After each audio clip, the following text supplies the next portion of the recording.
Xin chào các bạn, và Fan Vlog đã quay trở lại rồi đây. Ngày hôm nay thì các bạn có thể nhìn thấy mình mặc một outfit rất là đậm vị Tết.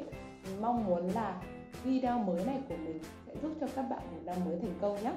Các bạn cũng biết chủ đề ngày hôm nay là gì rồi đúng không? Hôm nay chủ đề là làm cách nào để chúng ta có thể tự tin, và đặc biệt là tự tin trước ống kính như thế này. Rất là nhiều bạn hỏi mình là ơi, cậu ơi, em ơi, tại sao em có thể tự tin trước ống kính như thế này? Thực ra là mình không biết trả lời như thế nào. Và trước khi mình ra câu trả lời đó thì mọi người hãy lắng nghe một câu chuyện nhỏ của mình nhé, để xem là cái sự thay đổi của mình như thế nào. Khi mà mình còn bé, mình nhớ là lúc đó mình học lớp 1 thôi, và cô giáo chủ nhiệm lớp 1 của mình suốt ngày than thở với mẹ mình như thế này: chị ạ, em rất lo lắng cho con gái của chị. Mẹ mình hỏi tại sao thế em? Em thấy là con bé nó rất là khó để hòa nhập với cộng đồng. Nó không nói năng gì cả. Ngay cả khi mà viết đáp án ở trong lớp thì nó cũng không giơ tay phát biểu ý kiến. Em lo lắng lắm. Không biết mai kia con bé nó sẽ hòa nhập như thế nào, nó sẽ đi ra ngoài đời như thế nào đây, nó sẽ học tập như thế nào, đặc biệt là khi mà nó lên học đại học. Mẹ mình cũng rất lo lắng ở trong khoảng thời gian đó. Sau khi nghe câu chuyện này thì các bạn cũng biết là mình là một con người như thế nào khi mình còn bé đúng không? Mình rất là ít nói và mình rất sợ chốn đông người. Một lần khi mà mình không nhớ đâu, lúc đó mình mới học cấp 1 hay cấp 2 gì đó, được giao cho nhiệm vụ làm MC ở trong khoảng thời gian đó. Mình rất lo lắng luôn. Mình luôn luôn nói với những người giao việc cho mình là cháu không làm được đâu, làm sao mà cháu làm được. Lúc nào phải nói cháu không làm được đâu đến N lần. Mình không biết là bao nhiêu lần đấy, nhưng mà mình nói rất nhiều lần. Thế là mình vẫn bị xách cổ lên, ngay cả khi mà mình không muốn làm nhưng mình vẫn phải làm. Và thế là có một người nói với mình là không lo đâu, cháu làm được. Không, cháu không làm được. Cháu làm được. Bây giờ nhá, tôi bảo cháu hãy tưởng tượng này, khi mà cháu đứng ở trên giảng ấy, tất cả mọi người đều đang ngủ hết, thì cháu chỉ nói một mình cháu thôi mà, thì lúc đấy đâu có phải là trước đông người nữa đâu, một mình cháu mà. Hồi đấy còn bé thì mình cũng tin, và mình cũng thử làm theo cách đó. Và ngày đó đã đến, trước giờ G, mình nhìn rất đông người ở đằng sau, cả một hội trường rất đông người. Mình run cầm cập và mình không biết là mình có thể đứng ở trên đấy được không ấy. Mình quả thật lúc đó là mình rất mong muốn là được đi xuống và mình được về nhà nằm trong chăn tắm được êm. Mình sẽ không phải đối mặt rất nhiều người như thế. Nhưng mà trách nhiệm cao cả đè trên hai đôi vai nhỏ nhắn này, nên là mình phải làm. Và khi mà mình đứng trên đấy, một con bé tóc buộc hai ngoe, môi đỏ chót, xong rồi nói xin chào các vị đại biểu. Giọng nói của mình nó run rẩy luôn, và mình thấy là không được, bị mắng chứ. Nên là mình hít thở sâu. Đã có rất nhiều tiếng cười ở dưới khán đài, nhưng mà mình hít thở sâu và mình tưởng tượng. Mình không hiểu tại sao mình lại tưởng tượng đến những cái hình ảnh mà những củ khoai tây xong ngủ yên ở dưới khán đài.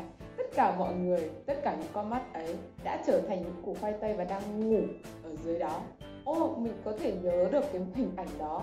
Và cuối cùng thì mình đã nói rất là trơn tru và hoàn thành tiết mục của mình một cách xuất sắc. Và mình thấy là cách này hiệu quả đấy. Và tại sao lại là củ khoai tây nhỉ? Củ khoai tây ngủ gật. Vậy nên là có một tip dành cho các bạn có thể áp dụng giống mình, là khi mà các bạn phải đứng trước chốn đông người thì thay vào việc là các bạn phải hồi hộp, run lẩy bẩy, thì hãy tưởng tượng là tất cả những người mà đang lắng nghe bạn đang ngủ đi, thì maybe là bạn đang nói một mình vậy thôi, thì nó rất là đơn giản đối với bạn đúng không nào? Còn cái việc mà trước ống kính ấy, tự tin trước ống kính thì điều này là do bạn thôi. Bởi vì trên thực tế là khi cậu nói trước ống kính thì là một mình cậu nói chuyện với cái điện thoại của cậu, hoặc là cái máy tính của cậu, hoặc là cái máy ảnh của cậu thôi mà, đúng không nào? Vậy nên là đừng lo lắng, hãy tự tin lên. Còn một tip nữa mà mình đã được chia sẻ về một người chị MC rất đáng yêu mà mình mới quen. Chị ý rất là tự tin, mình được truyền nguồn năng lượng tích cực từ chị ý. Chị ấy có dạy mình là nếu mà em hay nói lắp, hay là em hay chật vật với vấn đề là phải như thế nào trước ống kính, thì chị hay làm như thế này. Trước khi ghi hình thì chị sẽ luyện tập trước gương. Nghe cái này quen quen, mình đọc truyện hay là xem phim cũng có nhiều lần như thế này. Phải luyện tập trước gương, nhìn vào gương và nhìn thấy bản thân của mình như thế nào để có thể chỉnh trang được trang phục đầu tóc của mình, cũng như chỉnh trang được biểu lộ của khuôn mặt của mình như thế nào, và sau đó thì giọng nói của mình nữa. Nếu mà luyện tập như vậy thì chính mình sẽ là khán giả của mình đầu tiên, đúng không ạ? Mình sẽ có thể thấy được là những người nghe sẽ khó chịu, hay là họ sẽ thấy rất vui vẻ, hay là họ thấy như thế nào khi mình nói chuyện. Đó là 2 tip của mình cũng chia sẻ với các bạn, tự tin trước ống kính. Còn việc mà cậu tự tin trước ống kính hay không, đấy cũng phụ thuộc vào cậu rất nhiều. Bởi vì là nếu mà cậu có thể vượt qua được cái ngưỡng của bản thân, ví dụ như là cậu cứ nghĩ là mình không làm được đâu, mình không làm được đâu, làm sao mà làm được, khó thế, vậy thì tất nhiên là cậu sẽ không làm được rồi. Nhưng nếu mà cậu, mặc dù cái việc đấy rất là khó, nhưng cậu tin là mình làm được thì chắc chắn cậu sẽ làm được. Mình là một cơ đốc nhân và mình rất hay đọc một quyển kinh thánh. Mình không biết các bạn có biết không, nhưng mà ở trong kinh thánh có một câu rất là hay. Cái ý nghĩa của nó đại loại như là nếu mà cậu suy nghĩ điều gì ở trong tâm trí thì chắc chắn điều đó sẽ thành sự thật, và chính cậu sẽ là người làm cái việc đó.